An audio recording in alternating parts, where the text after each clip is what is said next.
after we get this video down. Let's fucking go, gamers. All right, let's start diving into the DRM analysis for Pirate Software's two games, Champions of Breakfast and Heartbound. Let's start with some information about the two games and clear up some misinfo too. Both Champions of Breakfast and Heartbound were created in the GameMaker engine. Champions of Breakfast is the game Jason claims has the unpiratable DRM. I tried to find a way so that our game wouldn't get pirated because it'd be easy to pirate it. This is your save file. First start the game up, it actually checks what achievements you have and it unlocks powers based on your achievements. This is actually the save file for the character. So you can't pirate it because you can never use the achievements. It made it unpiratable, which is deeply hilarious. Don't people just hack Steam though?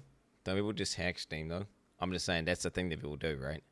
For all the games that like require you to have Steam, there's like a hacked Steam that you can use. So then just immediately that's piratable, like straight away. So as you saw, essentially the DRM for Champions of Breakfast is the Steam achievements acting as a quasi-save file. The Heartbound DRM is the following code snippet that Jason has shown live on stream multiple times. Now, recently a lot of people have been posting that Heartbound has always online DRM. That is false. Heartbound does not have always online DRM. The DRM approach does not require online connectivity to function. It'll work just fine with Steam in offline mode. Jason has told the truth in regards to this matter, so he doesn't deserve the online DRM hate he's getting currently. Second, the Steam achievements acting as a save file is only in Champions of Breakfast. Heartbound does not have any dependence on Steam achievements. These are two completely separate DRM solutions. Okay. Now, let's start analyzing the Heartbound DRM code. The important variable we need to pay attention to within the code is on line 3, the global.pirated game variable that is set to 1. Like the variable name suggests, this is what dictates whether or not the game is considered pirated within the game itself. A value of 1 implies the variable has a truthy value. Normally for this type of thing, we'd use a boolean and use true and false as the variable values directly, but we'll leave that aside for now and touch on it again. Yo, I'm just gonna open this document up and just be like, pirated game? Like, no. Outplayed. Code review section. If we continue and move on to line 5, we can see the DRM process goes as follows. First, we check to see if Steam is initialized. Once if it's confirmed to be true, the game is considered legitimate, hence line 7. Then at line 13, we check to see if the Steam client is actually a Steam emulation or crack. The double equal sign means we're checking to see if the value of this function is equal to the ASCII string IGG games. Yo, IGG games. Yo, this is like some West BB shit from back in the day. This is some shit right here. Bro, who used to just be only pirating their games back in the day? Me. I was poor as fuck. Shout out to my poor gamers who couldn't afford games and you had to pirate everything. Hey, it is what it still do. Skid Row, baby. Dude, some of those crack musics, when you're downloading the CD key cracks and shit, the bangers, bro. Shout out to whoever was doing that, by the way. But the guys just sat there and, like, cracked the games and made those little fucking CD key generator things and did all the patches and all that. Shout out, bro. Shout out. For real. You're welcome. Who Crackermans? IGG Games is an unsafe piracy group, and they use their name when they package their cracked Steam games. Then we set the game to pirated on line 14 if we confirm it's an IGG Games cracked copy of the game. Now, we move on to line 16 where we check to see if there's a bogus account ID. We also, on line 19, check to see if we have a known Steam app ID that is commonly used in cracks or playing pirated games or mods. If either one of these checks end up being true, we also set the pirated game variable to true. Now, in order for us to break this DRM, the first two problems we have to deal with is the function call of Steam initialized and the Steam DRM that would be included with the actual game. Steam DRM is Steam's own added-on DRM. It is completely separate from the Heartbound DRM we're discussing. Due to legal reasons, I'm not going to directly show what programs to use or how to bypass Steam functions in Steam DRM, but I'll explain a bit about the process and how secure using Steam functions as a form of DRM is. First, let's talk about the Steam DRM. The Steam DRM has been well understood by cracking groups for a very long time. It's so well understood and commonly cracked, there are multiple tool sets built for it and guides, to the point even non-technical users can use them to crack and distribute their own. Yo, that's me! That's me! I'm the non-technical user! Oh, wait, I don't know. Okay, no, I don't release my own game copies, though. No, I just go to WSBB and download the game. Own Steam games. This is called home riffs, and this is one of the reasons there's so many Steam games that have day one cracks floating around. Next, we have the Steam functions that we saw in the Heartbound DRM code that we need to address for the Champions of Breakfast DRM. For this issue, let's talk about Steam client emulators. These are programs that mimic some legitimate Steam client functions and fake some of the other functionality you expect in the legitimate Steam client. Why would you get your own game and rip it and then put it on a fucking website? I'm just thinking about that. That's to monetize it, right? So they must sell it somehow. I'm trying to think why you would do it. Or if you're just trying to farm internet points. Like, hey, dude, I'm the man. Avoid, ads. True ad money as well. Makes sense. Get people to go to your website, see ads. But then these guys are smart enough to use ad blockers, right? So then they're not even getting ads. Ego. There are numerous Steam client emulators, and I'm not going to touch any of these emulators, but take my word for it that they can easily get through the Steam DRM and the initialized function check. And they can also mimic the Steam Achievement API, meaning not only can the Steam DRM be bypassed by using these emulators, but they would also allow you to crack and play Champions of Breakfast, plus you'd basically have a save game editor along with the two. While we're on the topic of Champions of Breakfast, I was curious how long it took for the game with the unpiratable DRM to be cracked after it was released, and this is what I found. 1 day and 17 hours after the game was released on Steam, there was already a home rip floating around. If you don't consider home rips to be valid, I also checked to see if any known Where's scene groups had a crack for the game. The scene group Simplex has also had a crack for the game floating around for years at this point, so that unpiratable DRM has been soundly defeated multiple times. Did these guys invent ASCII or what the fuck? This is the first time I ever seen ASCII. Like this weird shit. They always got crazy ASCII out and everything. Did they invent ASCII? Like are these guys 4chan or what's the deal? Where does the ASCII even come from? Like, I remember this shit. I remember seeing ASCII art. They had ASCII, like, rotating shit on their, like, cracks. On the cracks. They had all sorts of crazy ASCII art. And it's like, wow, that's cool. I just remember that from back in the 90s, mate. Back in the 90s or early 2000s or wherever the fuck I was looking at all this shit. ASCII cracks, baby. Just after launch. Now, with those problems addressed, let's return to the Heartbound DRM code and examine the last problem we need to figure out how to break. Namely, the IGG games check and the various ID checks setting the pirated game variable to true. In order to break this, we'll need to do some reverse engineering. To make this reverse engineering and cracking process smoother to explain, I've copied over this snippet of code into a tiny C++ program. The DRM I have in it is he teaching us how to pirate a game right now? Is this like a guide on how to pirate a fucking game? Like, I mean, this is badass. Hell yeah, bro. Let's fucking go. Let's get it. In the left pane between lines 13 to 51. Now, you might notice I have a couple functions here between lines 15 to 33. Those are just placeholders. Due to legal reasons, I'm not including the real Steam SDK or functions in my tiny program or include. I mean, it's kind of like, it's one of these things where, you know, if you say like, I've got an unpiratable game, right? People are going to be like, what? What? I'm sorry, what? Just like if you said like, I got an undoxable address, bro, you'd be doxed within like 24 hours. You couldn't even dox me, bro. People are gonna. I'm sorry. What? you don't want to like challenge people to do that. They just. I've already been doxed like 3 times now, so I have been doxed, but I never did that. There was no challenge ever sent out. People just did it for free, I guess. They just did it in there just because they wanted to. So it's pretty epic. It within the actual reverse engineering process. Since I already explained how they can be defeated, it's not important to include them in the program. Back to our code, you can see the rest of the DRM matches up basically one-to-one with the DRM snippet we have from Heartbound. Last line to note, I run the DRM check here on line 108 just after the program starts. The rest of my program code doesn't matter too much. I'm basically just using the Windows native Win32 API to create a simple window that will have a red background if the game is pirated, and if it's a legitimate copy, the background will be green. Also, just like the Heartbound DRM code, we start the program assuming to be in a pirated state. Now, I compiled the little app we have, and we have an exe we can run. Let's pretend we don't have the actual source code and just have the exe. So how do we modify the exe and beat the DRM? In order to modify the exe, we'll need to use what is known as a disassembler. So you can't actually just pirate it.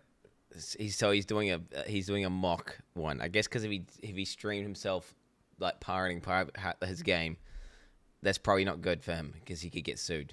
Plus a debugger. I'll be using Ollie Debug, which is a very old and outdated x86 debugger. If someone was doing actual reverse engineering these days, the tools they would look for and use would probably be something like EDA Pro or Ghidra, a reverse engineering tool built by the NSA and freely available on GitHub to download and use. What? Anyways, let's open up Ollie Debug and attach a little DRM test application and see what we get. So here in the main window, we have something that is called assembly. This is normally the lowest low-level programming language used and is very tightly corresponds to machine code. And these are the instructions your computer is this like what your operating system's on or some shit, right? Like this is like the raw dog shit right here. This is the raw dog, the assembler. Oh shit. When CPU is actually executing when you're using a program. The other window panes don't matter at all for our purposes, so we can ignore them. Next, I'm going to run this program as just a simple smoke test to make sure everything's working as we expect it to. Namely, we see the red background and the pirate game detected stuff we expect from our DM. I don't need the live attached process info, so I'll close the app and return to the view we had originally when we opened the exe. Now, remember earlier how I mentioned IGG games was an ASCII string? Well, that's what we're going to search for. Since the string isn't obfuscated and will be in plain text, we can easily search for it and hunt it down. All right. right, I see 2 IGG game strings in our search. Let's change just it. go and open the first Just one and change it, see bro. what code is there. The first function looks similar to our stub function in our C++ code. The second IGG game strings is just a bit beneath, so let's look at that. Now we see something interesting, notably the D word pointer and the line ending with 0. If we look just a few more lines below, we see more D word pointer lines, except these ones end with 1. I hope everyone is catching on and you realize these are the lines of our original C++ source code setting the pirated game variable. I'm totally catching on. I'm keeping up with this. This is elementary. Elementary. Just change the name. So it doesn't say, just put cockass in there. Put cockass in there. Now, since we already know this is the DRM function, what happens if we change the values in those lines below to 0? With all that changed, let's try running our little application again. You can't just change it to 0 and then run it, right? You can't just do that. That'd be too easy. You can't just do that. You can't just change it to 0, bro. And we've successfully cracked the DRM. Bro, what the fuck? That's easy. Bro, you just go in and edit it to 0. That's what I said you could do. You just do it. Wait, oh my God, it's that easy. Since now the pirated game variable at every point in our program code will always report back false. Now, I'm sure many of you watching have questions and concerns. Nah, that won't work. That can't be that easy, right? It can't. I'm sorry, it can't be that easy. There must be something more to it. Stuff like, what if Pirate never shared the DRM code? You wouldn't be able to do this so easily and quickly. Or maybe some... Wait, so Pirate, wait, you can do it? Pirate's just an idiot and said the game's unpiratable, but then you just like fucking like control F the code and then just legitimately just put 0 in. Wait, that's crazy. He basically made a guide on how to like hack his game. Oh my God. Something like your app was made in C++. Heartbound is made in GameMaker, so the output files and structure would be different. First, let's pretend we didn't know what the DRM code looked like, and we're doing a real blind reverse engineering attempt at cracking the DRM. Let's go through this scenario. Let's assume we already have the original game files. Now we open the game, and let's say we're using one of those Steam client emulators I mentioned from earlier in the video. Let's say we're playing through Heartbound and trying to find information to use to actually crack it. Well, we're in luck. Since Heartbound has a piracy message, if you somehow manage to pull this exact scenario I'm describing, here's a screenshot from a user that Tweeted PirateSoftware with my screenshot to fix this bug. This YAR should not appear. Oh, it's like a oh my God, the ego, the hubris. No way. He put some code in the game to detect whether or not you're pirated or not, and he's got a fucking screenshot that's to like call you out and be like, ha, you're a pirate, idiot. But actually, he's going to be able to use this to fucking reverse engineer it, right? owns a legitimate copy of the game, and they managed to trigger this pirate message on their Steam deck, meaning 2 things. 1, the DRM is so bad it has false positive activations, which I find funny. And 2, we have our unique identifiable, mostly unobfuscated ASCII string to search for in our debugger. The pirate message string is unique enough that we can use it to hunt down the DRM code within the debugger. The reason being, in order for the message to appear, it has to either be checking the pirated game variable or is close to the DRM check function, because otherwise it wouldn't be able to be triggered. In either case, we have enough info from this alone to hunt down the DRM and break it, even if we didn't have the original DRM code snippet for reference. Dude, why does he keep exposing his fucking DRM code? What's he doing? He should keep that shit a secret. It's like you've got this, like, I don't know, keys to the castle, and you're like saying, look at this. I'm going to put these keys right here, guys. And then people pick up the keys and open it up the door, right? Now, let's talk about the C++ versus GameMaker issue. GameMaker is a game engine, and it has its own process of packaging up a game built together and will include much more files than just a single exe. You might think this would make the cracking process more difficult, but the exact opposite is actually true. The reason is GameMaker builds are something that is well understood, and there are lots of decompilation tools. You might remember me using the term compilation earlier in the video, so let me explain these 2 terms a bit more clearly now. When you have, for example, our C++ source code and you're trying to turn it into an executable the computer can run, this is called compilation, the process of turning code into instructions the computer can actually understand and can execute. Decompilation. Yeah, bro, that's what motherfuckers need to do. Okay, whenever you're releasing your shit on GitHub, can you please compilate your shit? Can you compile it, bro? Okay, I just want to run an exe file. I don't want to have to do some bullshit, okay? Can you please compile that shit beforehand, all right? Sincerely, everyone on the internet, okay? Is the process in reverse. You have some kind of application and you're trying to convert it back into what the original source code looked like. Meaning you can use a decomp tool on the GameMaker build and get back GameMaker language code that it looks somewhat close to the original source code. Which also means you'd have an easier time hunting down the DRM code since it's easier to reason about in a GameMaker language than it is in raw assembly. So the C++ reverse engineering example I demonstrated is actually harder and more worst case scenario, relatively speaking, to trying and figure out the crack. Now, to the last question everyone might have, what if that pirated game variable didn't exist and you couldn't change the value to 0? Well, nothing changes even if that was the case. Why? Well, the DRM is so stupidly simple and there isn't any application security measures to prevent reverse engineering or tampering with it. We could have just ripped out the entire DRM function and left it empty. We could have found the places the DRM checks were called and removed them instead. Regardless of what we chose, there's at least a few dozen working options to pick from. And all of this also applies to the actual Heartbound game, not just... Isn't this almost like if you were an expert at hacking stuff, you would know, like, this is a terrible fucking defense. When you want to, like, to make a game really cancer to hack, wouldn't you want to have it integrated with several key core functions throughout separately? That, you know, like, make it real, like, intertwine that shit. Get it twisted. Okay, all throughout the game with multiple different ways. You know what I'm saying? And then it'll just be like, this is too muddy to try and. Whereas if you put it in this nice little succinct package, which someone just goes Control A, delete, sweet, or just 0, 0, 0, it's not going to work very well. You know, like you got to get it twisted, mate. The ultimate one would just be like make it connect to a server, and you have to authenticate via some key. I mean, then what are you going to do then, buddy? I mean, there you go. I guess that's what makes live server so OP. Because you can't pirate it that easy, can you? Just of the tiny C++ program I wrote. To be thorough, I'll also cover some application security measures that could be added and some DRM measures, but I'll keep it light and just at a high level overview since that... Emulate the server? Well, no, store information and data on the server that you don't share with anyone, so then you can't emulate it, right? Then what are they going to do? Then you're actually unhackable. Getting into those is way too out of scope for this video. First of all, let's go back to our C++ source code. Something we could add to prevent Ollie debug from opening up our exe would be to add the native Win32 function isDebugger present. Yes, that one line would help stop some of the simplest debuggers from opening the exe. Next, we could also add something called string obfuscation, meaning we don't need stuff like IGG games or the YAR pirate message and easy to search for format. By obfuscating and having a special... I'll be real. Can they not... Is there not some way of encoding this? So you could have that info there, but without being searchable at all. Can there be some sort of encoding key? Some sort of encryption? Like, you know what I'm saying?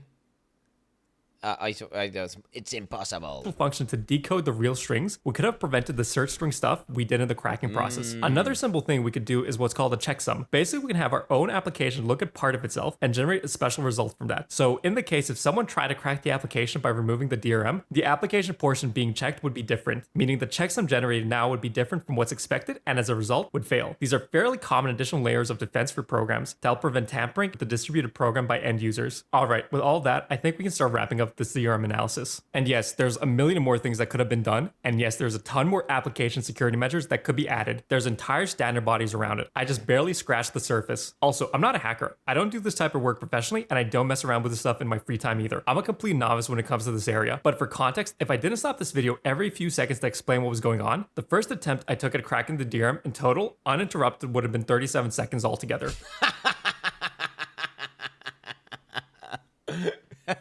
You're like Control F, IGG, enter, 0, 0, 0, go. Like the GG noob. Now, let's return to Jason and see a tweet plus a short where he mentions his assembly and reverse engineering experience. I'm a hacker. I've been a hacker for 20 years. Part of my job throughout that was working in the games industry. I was one of the guys sitting there pulling down every bot that worked for every MMO that we worked on, everything at Blizzard, grabbed every single one of those, pulled it out into assembly, grabbed the code cave from it, removed the polymorphic. The section is pretty... Damn, the code cave. He's inside the code cave. Every single one, bro. Did you hear that? He's in the code cave. Long, so we'll save breaking down the code cave and polymorphic code comments and nonsense, and his comments to VX Underground for maybe a part 3 video related to his hacking claims. The only part from here we need to care about for now is Jason has confirmed to have done reverse engineering and gone through and read assembly, similar to what we did earlier. That was another reason I chose to use C++ and Nolly debug, since those would have been the language and tool he would have been using during... Big dick. So assembly is big dick, from what I understand. If you're big dick, you just raw dog off the top of your dome, write assembly code, and you just create your own little operating systems and shit. Like if you're big, so that's what he's trying to do. Coding flex. This is big coding flex. Like I'm just raw dog assembly coding, baby. What's up? He just writes it, bro. Don't question during his time period at Blizzard or earlier, since those were some common choices. Nobody does that. Okay, Bill Gates says what up, pussy. Bill Gates said what up. The guy Linus, the guy who actually made Linux, not Linus Tech Tips, the other guy, the actual guy. Yeah, okay. The Linux guy says, "Hey, Brody, from Finland or whatever, he's coding that shit, pussy. What are you gonna do about it?" back then. Now, while in part 1, I leaned towards distrust, but I gave him the benefit of doubt on a few of his hacking points, I think it's clear to see Jason doesn't seem to know a whole lot on how to create a secure application or how to set up a real custom DRM solution. And while this entire video I've been referring to all this as DRM, it really doesn't deserve to be called as such. I can fairly confidently say Jason barely has any application hacking knowledge that you would expect someone to have with his supposed history and experience. So the fact he doesn't even seem to understand any of these concepts or problems makes me fairly confident saying his reverse engineering and assembly claims are mostly made up stories or complete and outright lies. Let's leave the DRM stuff behind us now and move towards the code reviews. Before I start doing the reviews themselves, let me give some additional context. If you watched part 1, you would know Jason supposedly started doing dev stuff in 2002, meaning at this point in 2025, he has 23 years of experience programming. When he started working on his first game, Champions of Breakfast, he had somewhere around 13 years of experience. So when he started seriously working on Heartbound, he should have been very familiar with GameMaker and the GameMaker language. Also, he's the owner of the game studio and the only person who's ever touched the code on the Heartbound game. So I don't want to hear any nonsense like his code's bad on purpose for job security or someone else wrote the garbage code and he inherited and has to maintain it. Lastly, all the code we're going to look at is modern and should still be in the game based on what I could find from his live streams. So this is a reflection of his current abilities. I'll be saving all my comments related to Jason's coding abilities for after I finish all the code reviews. Also, let me break down my criteria and rules I set for myself so everyone understands why I chose these code snippets and how I'll be offering advice and comments on them. First off, the code snippet had to be something I had confirmed to be shown on Jason's streams. I had a ton of people sending me code snippets in text over the last few days. So while it might be Jason's code, if I couldn't confirm it, I decided to skip it for the sake of fairness. So every code snippet we'll review today is something I can personally verify has been shown on one of his streams and is legitimate Heartbound code. Second off, the code needs to be a reoccurring problem or have significant impact on a large part of the code base. So I won't be reviewing some throwaway script on some small unimportant object, like some random tree object that has an attached script. This I think is kind of pointless to review, so I skip those kind of super low hanging fruits. Thirdly, unless I absolutely have to, I won't drastically change the code. I'll offer solutions and improvement paths that can be taken to make the current code reach some junior level baseline of quality. Also, I'll limit my advice to things that are possible in the GameMaker language and engine. So design patterns and practices that are possible in other engines or languages, but not easily doable or possible in GameMaker, I'll be skipping. Fourth, I largely won't be talking about performance. We're just trying to get the code to something. Yeah, all this because he didn't cast Frost Nova. He just needed to. Well, we need to do the low rank Frost Nova, bro. Okay, at the end of the day, yeah. I mean, it all comes down to that Frost Nova, bro. If he had just used the mana gem. If he had just used the mana gem, bro, all this could have been avoided. Readable that a real development team could realistically understand and work on. Having performance discussion and talking about entirely different data structures and game design patterns is too far removed from the topics of this video. Plus, the Heartbound game is extremely simple, so additional improvements here won't truly matter. Fifth, if I basically covered all the issues another code snippet would have, I won't cover the other similar snippets. Basically, there are like 100 files with the exact same problems and issues, so if I address the issues other code snippets would have during the other snippet reviews, I'll skip over anything too similar so this video isn't stupidly long. This is a very authentic, good, fair way of looking at it. I mean, this guy's super ethical. He's not. What he's saying is, this isn't bad faith. This is all legit. It's all verified. Repetitive. Yes, there's that many problems with the code base. I felt I needed to add these rules and criteria. With all that out of the way, let's start with some actual code reviews. We'll bring back the DRM snippet and we'll open up a few other snippets as well. If you remember at the start of the video, I talked about truthy and falsy values on the pirated game variable, and I brought up the term booleans. Booleans are a basic data type in nearly all programming languages, and you would use the values of true and false directly when you're checking to see if a variable is, well, true or false. So if we look at these code snippets, we can see Jason is using 0 or 1 in numerous places, instead of using the appropriate data types and values. This is a sign of a more amateur programmer. I just wanted to clear this up now, so we won't have to repeat this in every single code snippet we look at. Now, let's drill. Wait, Teo, we need Teo. Is that true? Is that true? I need a verification. We got a real coder in the chat. Let's get DJ Teo. Is this true? Is it noob coding? Is this noob coding? Yes or no? Yay or nay? Yay or nay, DJ Teo?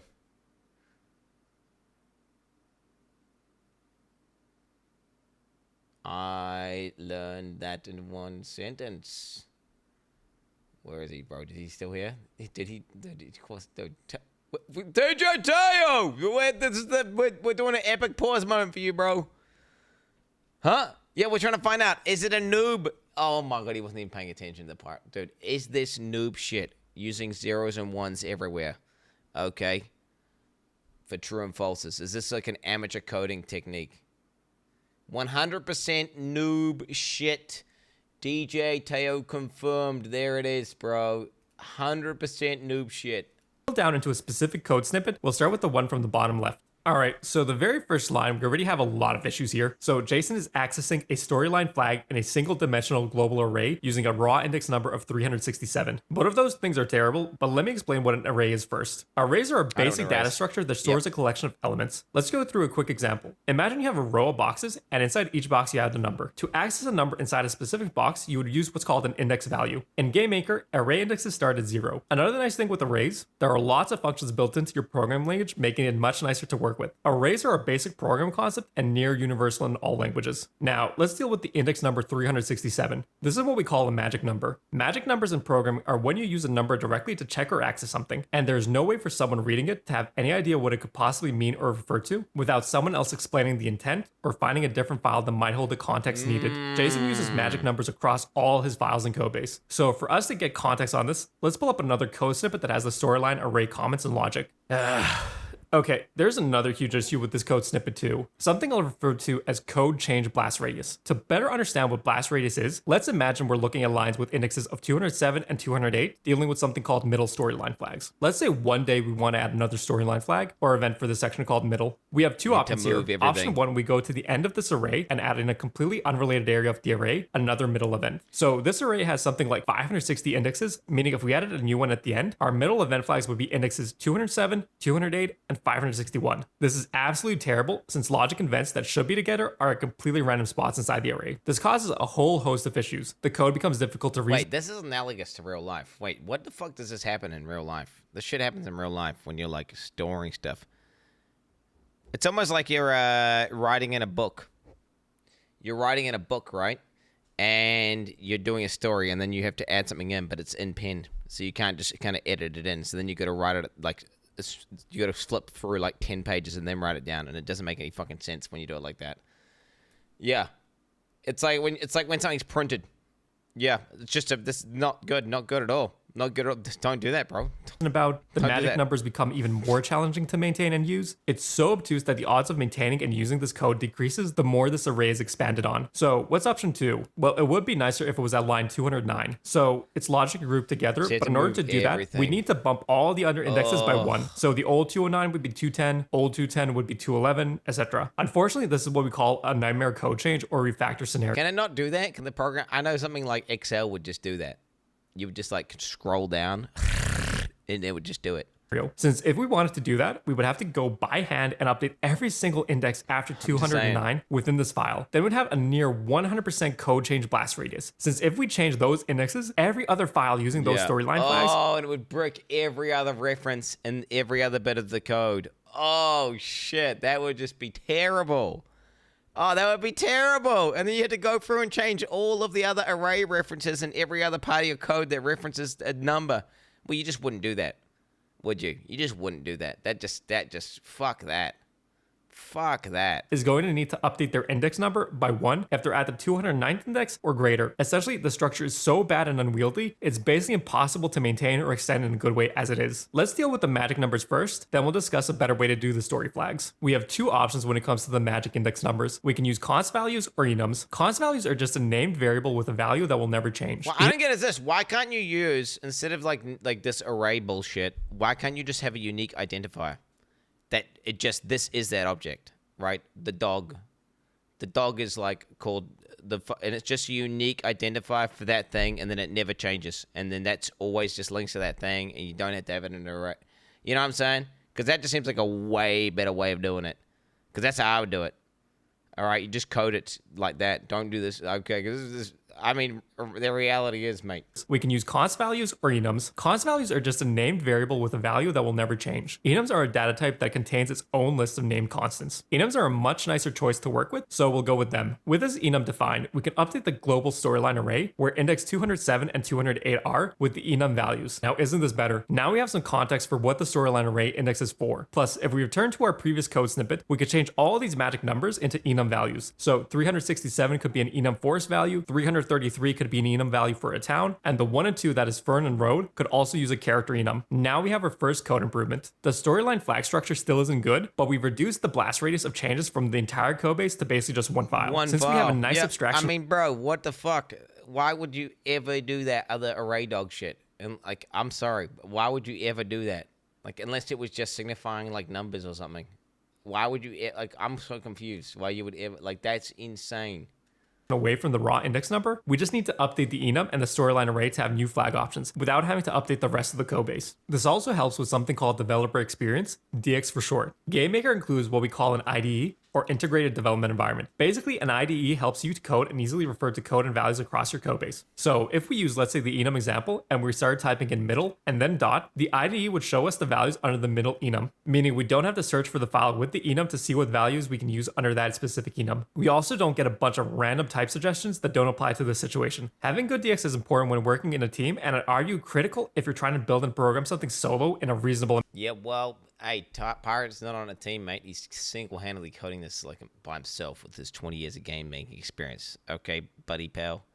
So he doesn't need to have that organic, basic understanding. He just memorizes the codex in his brain. Pussy, you ever considered that? Amount of time. So we'll stop worrying about the snippets since it's half decent code quality now and workable. Now, let's return to the global storyline array. While our enum changed a huge improvement over the original state of this file, this still isn't exactly good. Now, before I offer a solution, let's see why Jason used the flat single dimensional array in the first place. So according to Jason, he has a flat array because he wants all the values to be saved exactly the same way in the game's save file so players can modify it. Well, his reasoning is kind of dumb. What kind of code structure you have and the save file format you want do not impact each other. Every single game that has a save file has something called serialization, which is the process of taking your game structure and data and converting it into a format your game will know how to read and reassign the values into the correct places. This is serialization and deserialization respectively, and it's a basic concept when making a save file. This is literally a basic thing nearly every single game has. So yes, it's perfectly safe to not use the one-dimensional array here. Next, let's look at a save file. So every line has a random number value that's supposed to correspond to one of his array indexes. Since we know what the problem is and what we need to achieve, now let's actually code up a better solution. Let's start by changing the storyline array into a struct. A struct is a composite data type. Basically, it's just a variable that can hold other variables inside itself. Since we already know Heartbound has 5 chapters,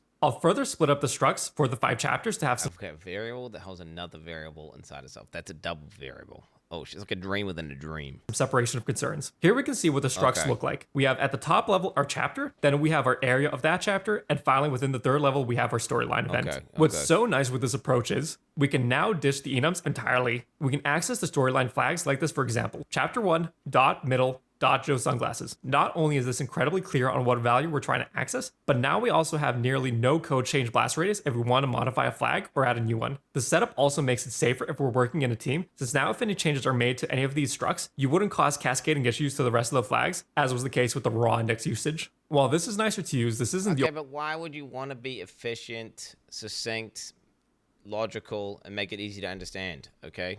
Why would you want that? If it just works, bro. If it works, it works.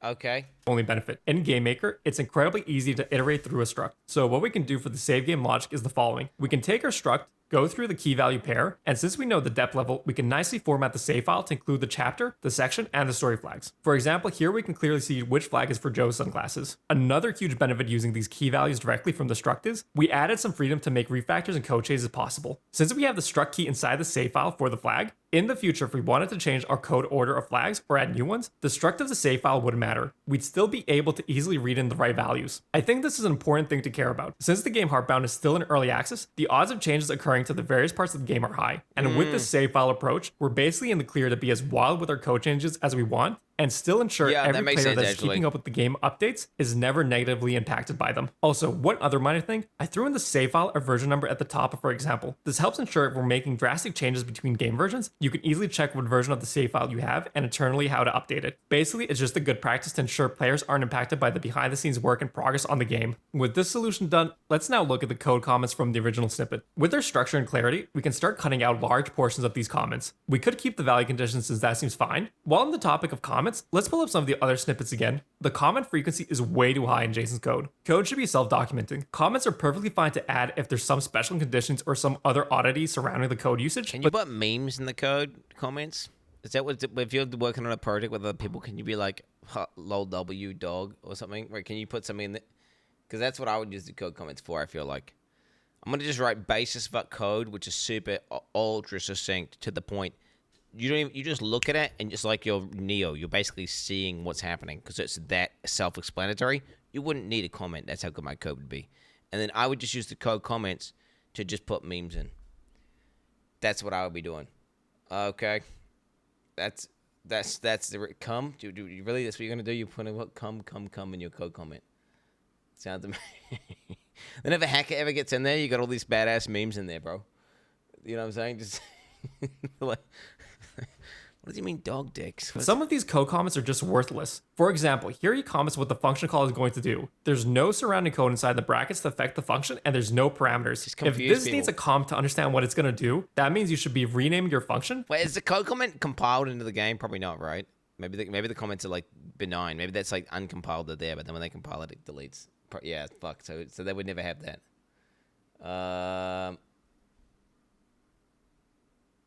What the hell is this going about? Oh, we got a little freaky boy in chat. Not adding a comment. Also, redundancy like question asked equals 1 and set stuff is just wasting screen space. Maybe Jason was adding this for his live viewers so they would have a reference what he was coding, but leaving this in afterwards I find questionable. Moving on to the next snippet, we have another array to look at, where Jason is manually setting each array element to mostly the same value. First of all, manually setting every single array index for hundreds of arrays is something I've never even seen an amateur developer do. It's also problematic in a few ways. Either the array should be initialized with values directly, then modified by using the right... This looks like spaghetti code to me. Like, I don't know anything about coding. I've got no idea what I'm looking at, but I'm just going to go ahead and say it. I'm thinking a lot of redundancy. All right? Thinking a lot of, this seems like spaghetti code. It seems like there's a more efficient way of... Like, this seems insane. Functions, or we should be using a for loop, iterating over the length of an existing array and ensuring every index has a valid value if we're completely modifying it to something else. Let's make our code change first, then I'll break it down. So what I did here was I added what is called the for loop. What this loop is doing is it will start at the 0 index of our array, check to see if our current index value is less than the total number of indices in our array, then it'll execute the lines inside the brackets, in our case assign a value to the current index. Finally, it will increase our current index number and check the loop conditions again. If the condition is still true, it will keep executing the code within the brackets until either the condition isn't true or we explicitly break out of the loop. Then after we finish with this loop, we manually assign the 2 special index cases with the angry road voice value. Loops are another basic concept of programming. Now, why is this better? Well, for one thing, if we ever change the size of the array code in the future, this code will still be safe, since the array length index will know the exact right size of the array. Also, not having to write a million... I love that, bro. I love that. When you see some code where you know it's like, you hard code everything in manually and everything's manually set and you change one identifier of one thing and that fucking breaks, versus like some shit which like dynamically grabs a list, it grabs all the new objects, it just immediately updates with all the new shit like that. Oh, some good shit. Like speaking as dude, let me tell you, speaking as doing my, you gotta understand, I do like complete noob dog shit automated. Like I don't do my own code, but I basically make macros. And whenever I can make the macros dynamic versus making them like hard-coded, saying this exact thing does that exact thing, versus like specified input does this. What a macro, not AHK macros, bro. Oh my god, dude, I make streamabot macros. They're way cooler, bro. Way cooler. Way cooler. All these things here, bro. Okay. This would be an example of hard-coded ones, right? This would be an example of hard-coded ones versus dynamic. Wait, oh, you're not actually seeing what I'm trying to show you. My bad. Versus, I could show you one of my more fucking meta ones. Meta cam. Okay, you can see where are we at. Fuck, dude, I've got some real scuff ones here. I'm trying to think of like a good one that's dynamic. Play video. Okay, I'm just doxing my shit here, guys. I'm doxing some of my shit, guys, actually. I want to show you, dude. I got a lot of hard-coded stuff. I'm trying to think where I could show. Oh, dude, my timer one. Dude, you got to see the timer one. You got to see the timer one. Dude, look at this. Look at this. This one here is completely dynamic. So instead of just hard coding, go to the top left, go to the top right. So I'm actually using mathematics. Okay? To update coordinates. Okay, I'm not even kidding. It does mathematics. Now it looks kind of complicated, but what it's doing is it's getting the X pixels with the Y pixels, and then it's multiplying by the scale to then give you what the scale percentage is, to then figure out where it is located on the screen, to then figure out what it needs to do to move it, which is, it's some crazy shit, okay? It's some crazy shit. The TLDR is you can basically send OBS raw commands to OBS to make stuff move around in OBS. Some impressive stuff. Versus just like hard coding saying, this is like my old stuff. BL. Like, oh yeah, it's just saying, make this thing go to the bottom left. Then it just sits where it is, right? That's just saying go to a predefined set of coordinates versus calculating and actually figuring it out. And what I'm saying is, I had to make, so now for that movement, right? I had to make like bottom left, top right, top middle. Basically you have to like predefine 500 different things versus doing one single fucking action that can do infinite locations. And bro, that's just like, it's just so much better. I'm back to Quin Software, Hobbits, ChatGPT coder. Well, I mean, definitely ChatGPT, but no, it's more like Teo coder, actually. Teo's coding a lot of this with the complete majority of everything. But the stuff that I'm doing, it's not even coding. It's just macros, bro. It's not coding. It's macros. These are just macros. But they are doing basic maths to figure things out. I'm just basically making macros. That's it. Big macros. Code is nice too. But you can the difference is you can either make a smart dynamic macro that can do like 20 different things with one action, or you can make 20 separate actions that all just do one fixed hard-coded thing, is what I'm saying. Which is like, I've made a lot of spaghetti code, right? And then I've made a few actions that are dynamic, and it's like, wow. The difference is having, it's massive. Because then whenever you want to update it or do anything, it's just changing one thing versus changing 20 things.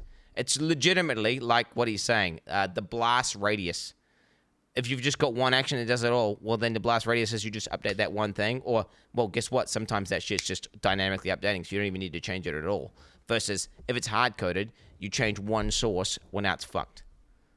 Yeah. And this is actually much safer and will reduce the likelihood of runtime errors, or what you as a player would know as a game crash. So what are runtime errors? Let's say we have another place in code trying to use the voice list. And let's say Jason thought he had 27 elements in his voice array instead of 26. And he was once again using his magic numbers to try and access index 27 of the road talk voice list. If we look at the original array list, it only goes up to array index 26. So what happens when you try to access an index that doesn't exist? Well, the game is going to crash. That's what's going to happen. Boom. This happens because accessing an array index isn't code GameMaker can verify ahead of time. So what happens is GameMaker will launch the game and execute the code up to that point. Once it hits the invalid index, the program will crash. Since only at that point in time. Guess what though? PirateSoftware's not gonna do that, bro, because he's not a fucking noob, bro. He ain't gonna specify something that don't exist, homie. And will know the array index is invalid and there's no data there to access. Pussy. Using our approach and the array functions, we can guarantee the full length of the array is accounted for and has values. We could also use the array last function too for the last valid index of an array. This doesn't guarantee the right character voice or expression will be used, but I still think it's preferable to have the wrong voice sound activated while the game is playing instead of having the game crashing and the player losing who knows how much time or progress. Again, for loops and default initialization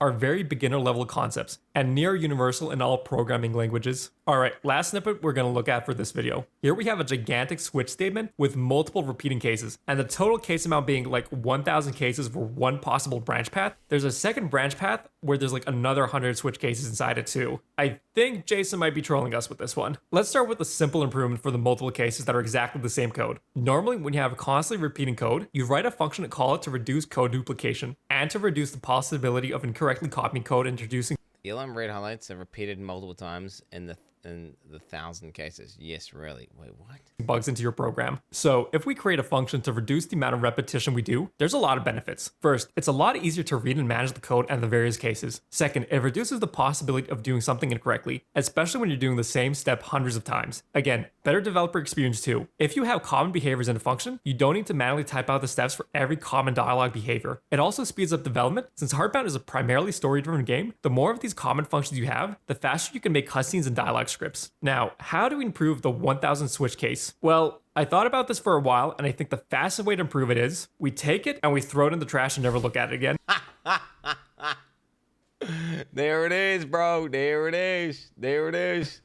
I generally thought about this for quite a while. There's essentially no improving the structure. For most of these code reviews, I tried to never recommend anything too far removed Just that bad. Throw it on the trash. I mean, just delete your game, pussy. from the current state of things. But this is generally such horrifically architected code, there's basically no real way to improve it without a complete rewrite of things. Unsalvageable. Generally, when working with dialogue or complex cutscenes, you'd be using a lot more things than just the raw strings themselves. An array of dialogue structs for the lines would be a fairly common approach, and we could skim through a quick example. So the struct data is pretty dependent on your game and needs, but a few things are fairly common across most games, like having the line itself, the character you want to show on screen, and a dialogue type. Generally, we'll have the event type dictate how to proceed. So a more simple example could be something like the following scenario. Here we have the dialogue array filled with structs, and each dialogue line is a struct in itself, and it tells us exactly what kind of dialogue event it is and what choices and actions are possible for it. This reduces our switch statement to a handful of cases depending on how many event types we end up having. Secondly, it provides a very solid and reliable structure for us to use for all the cutscenes and dialogues within the game. Also, variables in GameMaker can point to other scripts. So let's say we needed to do something crazy that requires an escape hatch. Well, that's also incredibly simple, since in GameMaker we can set the value of the dialogue struct to another script and call it with script execute. With this, we have reduced over 1,000 dialogue cases into a handful that are easy to reason about and extend. Since this is a separate example, I'm not going to dive into this anymore. Okay, with all that out of the way, I think we can start closing up the code review, and I can start going over my comments. First off, yes, there's a lot more things wrong with the code I've shown from Jason that I didn't talk about. All right, speaking as an uninformed person who knows nothing about coding,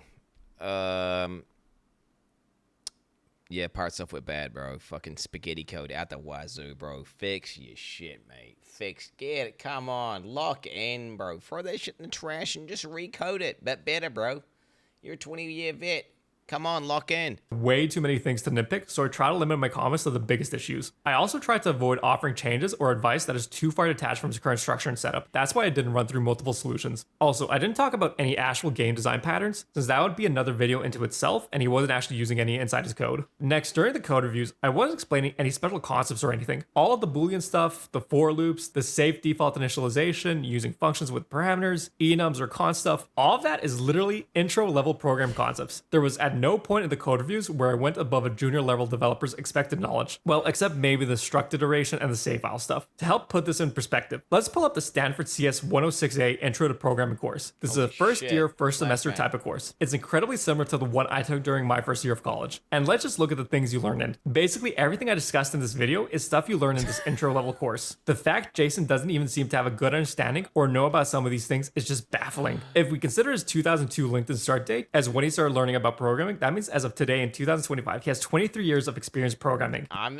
listening a Danny Kugler alert, bro. It's got like ding ding ding ding ding ding ding. It's going off, bro. This is like this is some Elon tier shit where it's like just rewrite the code base.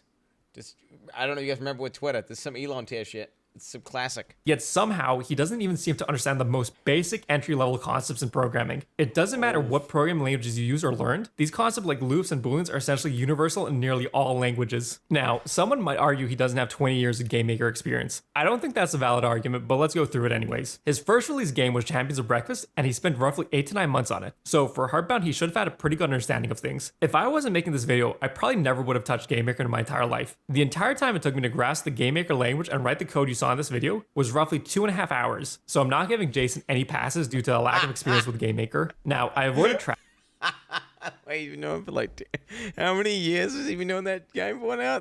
It's got to 2 hours and 26 minutes. That's crazy, bro. Holy shit. Wait, what if this guy's like Neo, though? What if this guy's just like Neo? But then again, that other YouTuber who's also like not crazy, he just read a bunch of coding books. I was also shitting on him, so I don't even know. Trash talking his code too much during the reviews, but let me pull up that mega switch statement again. Let me also pull up some Yandere dev code. Now, I know everyone trash talks Yandere dev's code, but it's easy to see how and why he made this. He had zero previous game dev experience or programming experience, and he dived headfirst into Unity. He just took the first thing he learned and he ran with it for every problem. The code isn't good by any means, but you can understand why it's like that. With Jason, I'm just left. Look at this amateur code, bro. Jesus. Of course you can see the float 6 witnessed. Weapon and blood, of course you could. So confused. Like, he's supposed to be a game dev industry veteran, and yet he's making stuff as bad as a complete amateur like Yandere dev. I also spent some time after finishing up this portion of the video thinking back to all the code reviews I've done at all my previous jobs. I've easily done somewhere in the thousands of various code reviews, and I've reviewed code from all sorts of experience levels, from senior software architects to people having done a 4-month bootcamp and having less than half a years of experience. And yet, I don't think I've ever reviewed anyone's code that was this bad. I'm not being hyperbolic when I say No way. The worst code he's ever reviewed in his life. How is he saying? He's not even joking. Is he actually serious? I can't. It's PirateSoftware actually that bad at coding. Wait, dude, no. Let me say that again. Wait. From senior software, somewhere in the thousands of various code reviews. And I've reviewed code from all sorts of experience levels, from senior software architects to people having done a 4-month bootcamp and having less than half a year's of experience. Less than half a year's experience. He's reviewed people's code from less than half a year. And yet, I don't think I've ever reviewed anyone's code that was this bad. I'm not being hyperbolic when I say this, but this is genuinely some of the worst code I've ever reviewed. And I didn't even explain or dive into every possible issue with it. Plus, if we remember all of Jason's hacking claims, guess what? You need to know these basic programming concepts if you want to do reverse engineering or malware analysis. This is the foundation nearly everything else builds off of. Taking all that into account. I mean, this is like fraud emoji, bro. This is fraud emoji to the max. Like, this is like fucking Danny Kugler. Complete facade, just tricking people with YouTube shorts. I mean, that's what's happening, right? Actually. I think Jason has been lying through his teeth about all his coding abilities, all his assembly stories, and just making stuff up with terms he's heard thrown around. If I was working with Jason and I saw this type of code being repeatedly submitted, I would push for him to be fired, with my state of reason being gross incompetence. Whoa, shit. God damn. Holy shit. Guess what, though? Guess what would happen? Boom. You'd say that shit, and then next minute, some fucking guy in a suit be like, pack up your stuff, mate. Yeah, you're getting out of here. I'm sorry. You're trying to get us to fire, like, the boss's son? Yeah, no. All right, get the fuck out of here. Get the fuck... You're getting demoted down to the basement, buddy. Oh my, dude, that was brutal. That was brutal. Holy shit. God damn. Wait, the worst he's ever said. He's saying he's not being hyperbolic. He must be being hyperbolic. Wait, how could he be worse than someone with less than half a year's experience doing a boot camp? If he's been doing it for 20 years, actually, though. Because to even parade around as to trick people, you had to have a certain level. Like to scam people, you have to have a certain level of knowledge in order to speak enough language to trick people, right? And especially if you're attracting, because presumably he's tricking other coding guys, right? So then you got to know enough to trick the coding guys. There's no way. There's no way. I'm not clicking this, dude. The voice one is stupid, bro. The voice one is stupid. Okay, guys. That's our one part of the video, though. There it is. No, yes, but he's a Nepo. I can't understand Quinn. Stuff, it's usually Zizarin or Quinn. But the thing is that I can't understand Quinn because he's on another universe. So Zizarin, I would say, is the best person to watch if you're new to PoE. He makes really good... He dumbs it down as much as he possibly can, and even that's really difficult. But Quinn's talking like this is I'm in a physics class. I don't know what the fuck he's talking about. True. He's like saying percentages game and mechanics. He speaks fast, and I don't know what he's saying. Yeah, it's true. It's true. But if you're an advanced player, you can go check out what he's doing. Yep, there it is. It's true. I wish I could upload that. It's true. If you only for the advanced gamers who know about game mechanics. All right. Why are we linking this voice evolution thing? Okay. This is yeah. Went back to the doctor. Doctor's like, hey, sometimes in your early 30s, your voice can change as a man, and it's effectively second puberty. This is what I used to sound like. That's what I used to look like to this 5 years ago. Wait for this. This is awful. My hot dogs are freshly picked. I'm gonna have to peel it. I'm gonna have to peel my hot dog. Yeah, that was it, dude. Every good hot dog needs to be peeled.